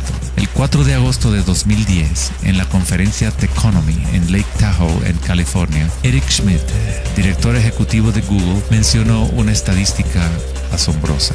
Cada 2 días creamos la misma cantidad de información que hemos creado desde los albores de la civilización hasta el año 2003. Es algo así como 5 exabytes de datos. Nunca en la historia de la humanidad hemos usado tanto la mente y nunca había habido tanta confusión en el planeta. ¿Podría ser que cada vez que pensamos en una solución a un problema, creamos 2 problemas más?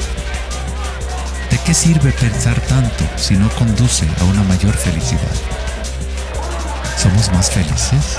¿Más ecuánimes? ¿Más alegres como resultado de tanto pensar?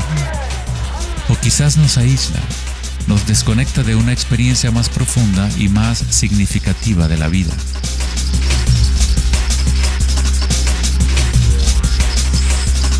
Pensar, actuar y hacer deben estar en equilibrio con el ser.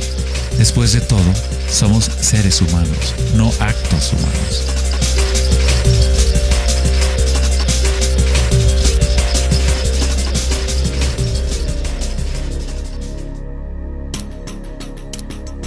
Queremos un cambio y queremos estabilidad al mismo tiempo. Nuestros corazones se han desconectado de la espiral de la vida, de la ley del cambio, mientras nuestras mentes pensantes nos conducen hacia la estabilidad, la seguridad y la pacificación de los sentidos. Con una fascinación morbosa, observamos asesinatos, tsunamis, terremotos y guerras. Constantemente tratamos de ocupar nuestra mente, llenándola de información. Programas de televisión transmitiendo de cada dispositivo imaginable, juegos y rompecabezas, mensajes de texto y todas las trivialidades posibles. Nos dejamos fascinar con la corriente infinita de nuevas imágenes, nuevas informaciones, nuevas formas de provocar y pacificar nuestros sentidos. los momentos de reflexión interior, nuestro corazón nos dirá que hay algo más en la vida que nuestra realidad actual, que vivimos en un mundo de espíritus hambrientos, siempre anhelando más y nunca satisfechos.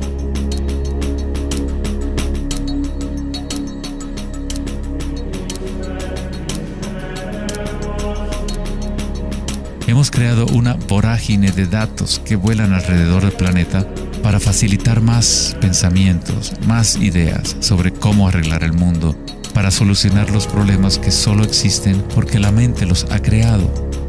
Los pensamientos han creado todo el lío en el cual nos encontramos actualmente. Libramos guerras contra enfermedades, enemigos y problemas. La paradoja es que aquello que resistes, persiste. Cuanto más te resistes a algo, más se fortalece. Al igual que ejercitar un músculo, en realidad estás fortaleciendo aquello de lo cual justamente te quieres deshacer. Entonces, ¿cuál es la alternativa al pensamiento? ¿Qué otros mecanismos pueden utilizar los seres humanos para existir en este planeta?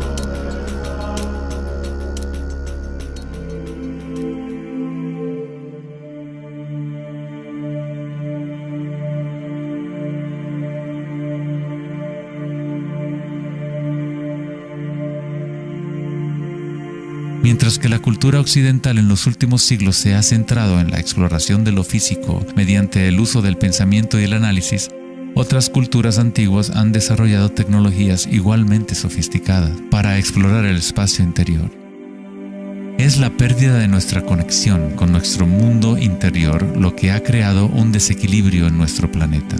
El antiguo inquilino, «Conócete a ti mismo», ha sido reemplazado por el deseo de experimentar en el mundo externo de la forma. Responder a la pregunta ¿quién soy? No es simplemente una cuestión de describir lo que está en tu tarjeta de presentación. En el budismo, no eres el contenido de tu conciencia. No eres apenas una colección de pensamientos o ideas, porque detrás de los pensamientos está aquel que está siendo testigo de los pensamientos.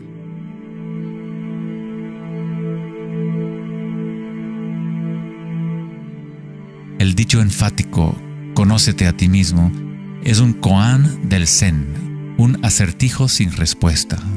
Como un perro persiguiendo su cola, es solo la identidad del ego que quiere encontrar una respuesta, un propósito.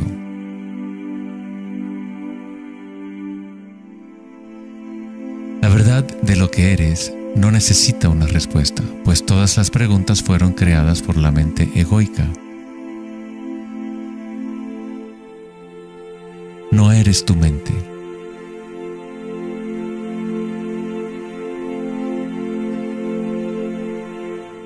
La verdad no yace en más respuestas, sino en menos preguntas. Como dijo Joseph Campbell, no creo que la gente esté buscando el significado de la vida, más bien buscan la experiencia de estar vivos.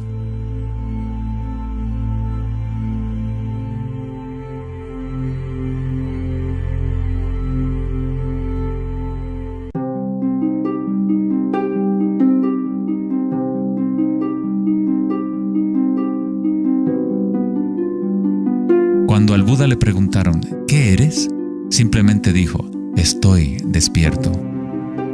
¿Qué quiere decir eso, estar despierto?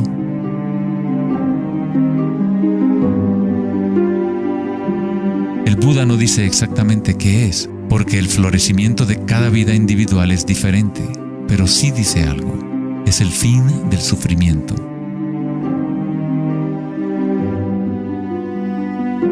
Toda tradición religiosa importante tiene un nombre para el estado de estar despierto: cielo, nirvana o moksha.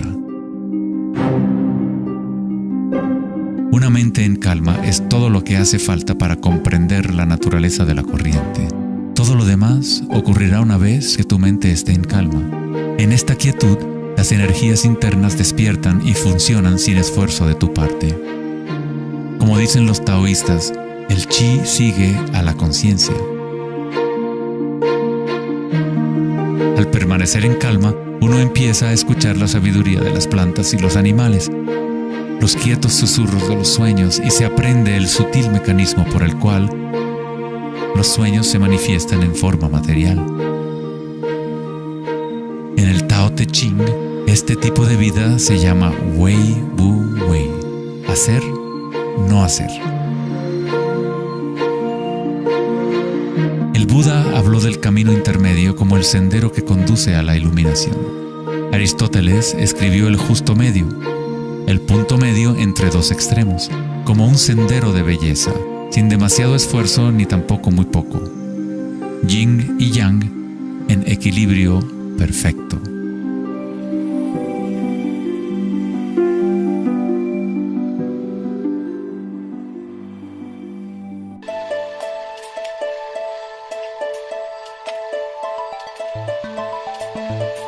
La noción de Vedanta sobre Maya, o la ilusión, es que no experimentamos el medio ambiente en sí, sino una proyección creada por los pensamientos.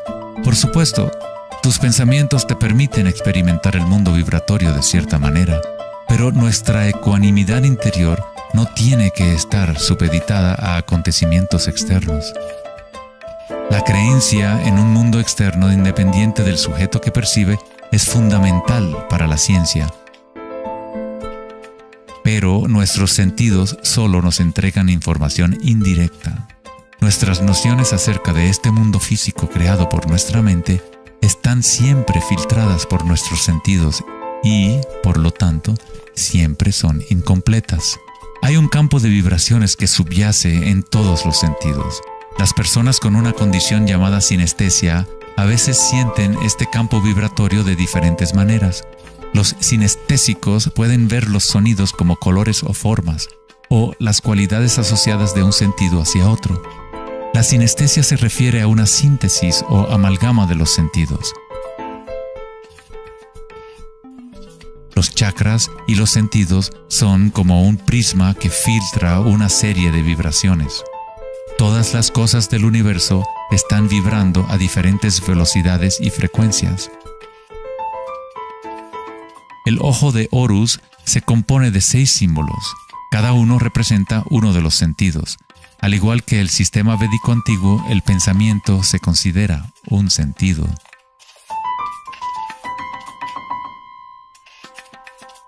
Los pensamientos se perciben simultáneamente como sensaciones que se experimentan en el cuerpo. Surgen de la misma fuente vibratoria.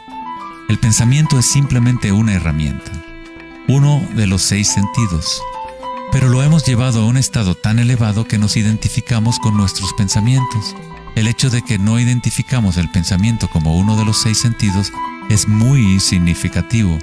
Estamos tan inmersos en nuestros pensamientos que al tratar de explicar el pensamiento como un sentido es como explicarle a un pez el agua. ¿Agua? ¿Qué agua?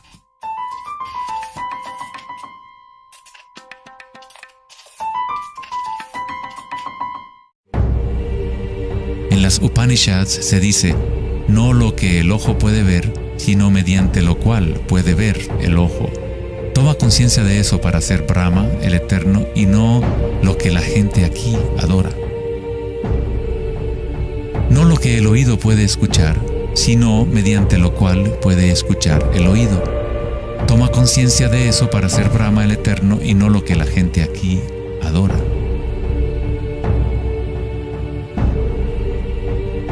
No lo que el habla puede iluminar, sino mediante lo cual el habla puede iluminarse. Toma conciencia de eso para ser Brahma, el Eterno, y no lo que la gente aquí adora.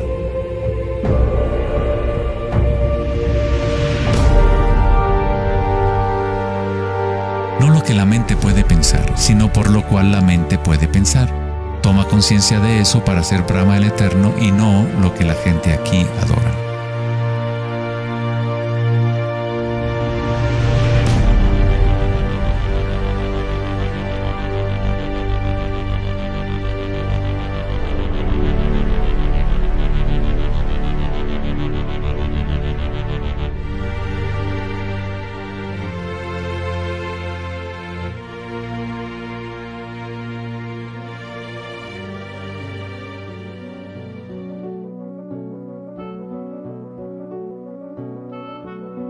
En la última década, grandes avances se han llevado a cabo en el ámbito de la investigación cerebral.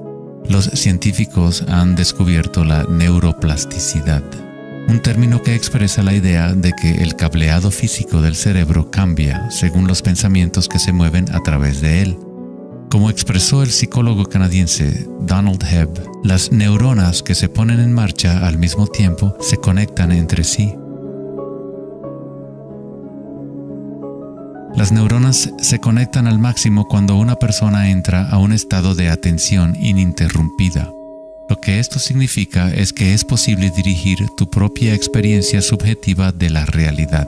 Literalmente, si tus pensamientos son de temor, preocupación, ansiedad y negatividad, estás incrementando la conexión para que surjan más pensamientos similares. Si diriges tus pensamientos hacia el amor, la compasión, la gratitud y la alegría, creas la conexión para repetir esas experiencias. ¿Cómo hacerlo cuando estamos rodeados de violencia y sufrimiento? ¿No es esto una especie de engaño o vana ilusión? La neuroplasticidad no es lo mismo que la noción de la nueva era que dice que creas tu realidad con pensamientos positivos. En realidad es lo mismo que el Buda enseñó hace 2500 años. La meditación vipassana o la meditación introspectiva podría describirse como neuroplasticidad autodirigida. Aceptas tu realidad tal como es, como realmente es. Pero tú lo experimentas en el nivel raíz de la sensación, en el nivel vibratorio o energético, sin prejuicio o la influencia del pensamiento. A través de una intención ininterrumpida en el nivel raíz de la conciencia, se crea la conexión para una percepción completamente diferente a la realidad.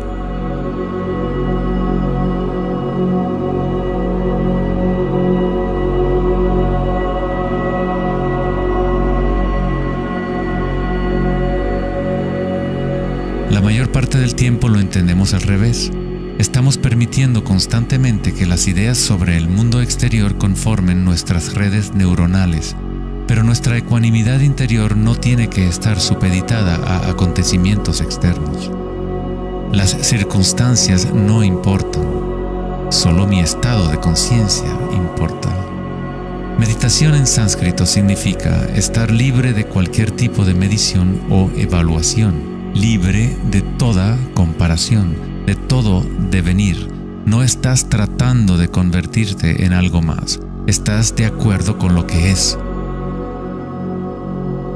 La forma de superar el sufrimiento del reino físico es aceptándolo por completo, decirle que sí a todo para que se convierta en parte tuya en vez de tú ser parte de eso.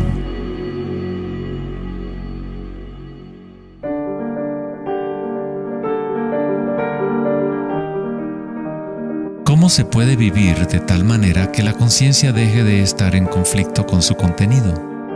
¿Cómo puede uno vaciar el corazón de las ambiciones mezquinas? Debe haber una revolución total en la conciencia, un cambio radical en la orientación del mundo exterior al interior. No es una revolución provocada solo por la voluntad o el esfuerzo, sino también por la entrega total, la aceptación de la realidad tal como es. Solamente desde el corazón podemos tocar el cielo. Rumi. La imagen del corazón abierto de Cristo transmite de forma poderosa la idea de que uno debe abrirse al dolor. Uno debe aceptar todo si desea permanecer abierto a la fuente de la evolución. Esto no significa que te conviertes en un masoquista. No buscas dolor, pero cuando el dolor viene, lo cual inevitablemente ocurre, simplemente aceptas la realidad tal como es en lugar de anhelar otra realidad. Los hawaianos han creído durante mucho tiempo que es a través del corazón que aprendemos la verdad. El corazón tiene su propia inteligencia, tan obvia como la del cerebro. Los egipcios creían que el corazón, y no el cerebro, era la fuente de la sabiduría humana. El corazón era considerado el centro del alma y la personalidad. Era a través del corazón que se expresaba la divinidad, impartiendo conocimientos a los antiguos egipcios sobre su verdadero camino. Este papiro representa la medición del peso del corazón. Era considerado algo bueno pasar la vida después de la muerte con un corazón liviano. Eso significaba que habías tenido una buena vida. Una etapa universal o arquetípica que experimentan las personas en el proceso del despertar del centro del corazón es la experiencia de la energía personal como la energía universal.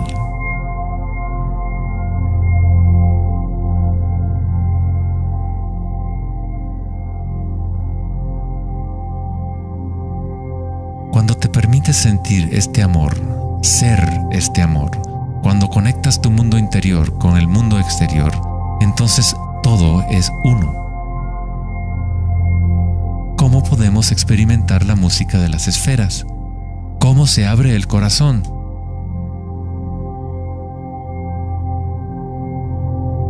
Sri Ramana Maharshi dijo: Dios habita en ti, como tú, y no tienes que hacer nada para ser consciente de Dios o de ti mismo. Ya es tu estado verdadero y natural. Solo abandona toda búsqueda, dirige tu atención hacia adentro y sacrifica tu mente al único ser irradiando en el corazón de tu propio ser. Para que esto sea tu experiencia que vives en el presente, el autoconocimiento es el único camino directo e inmediato.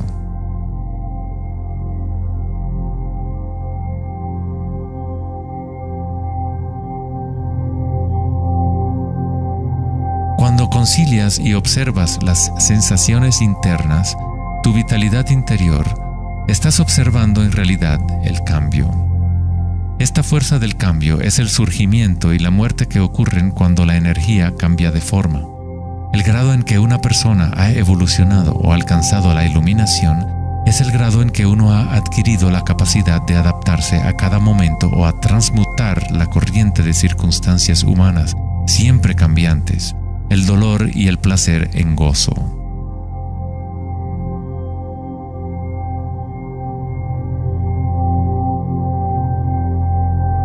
Leo Tolstoy, autor de La Guerra y la Paz, dijo que todo el mundo piensa en cambiar el mundo, pero nadie piensa en cambiarse a sí mismo.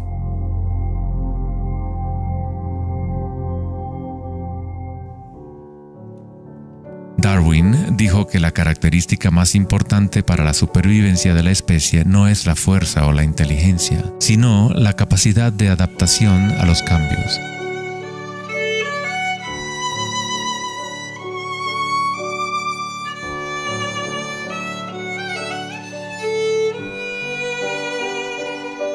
Debemos convertirnos en expertos en adaptación. Esta es la enseñanza budista de Anika.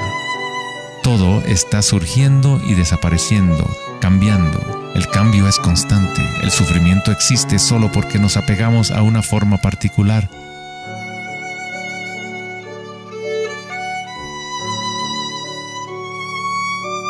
Cuando te conectas a la parte tuya que observa, con la comprensión de Anika, el gozo surge en el corazón.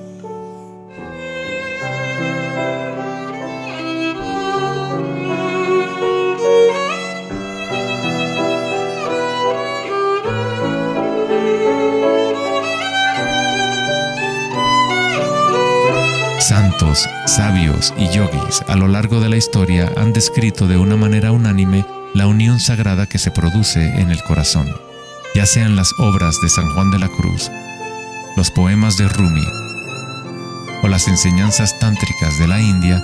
Todas estas enseñanzas diferentes tratan de expresar el misterio sutil del corazón. En el corazón, esta es la unión de Shiva y Shakti, la penetración masculina en la espiral de la vida y la entrega femenina al cambio. Atestiguar y aceptar de forma incondicional todo lo que es. Con el fin de abrir tu corazón, debes abrirte a los cambios. Vivir en el mundo aparentemente sólido, danzar con él, comprometerte con él, vivir en plenitud, amar por completo, pero sabiendo que es transitorio y que, en última instancia, todas las formas se disuelven y cambian. El gozo es la energía que responde a la calma. Surge al vaciar la conciencia de todo contenido. El contenido de esta energía de gozo, producto de la calma, es la conciencia. Una nueva conciencia del corazón. Una conciencia conectada a todo lo que es.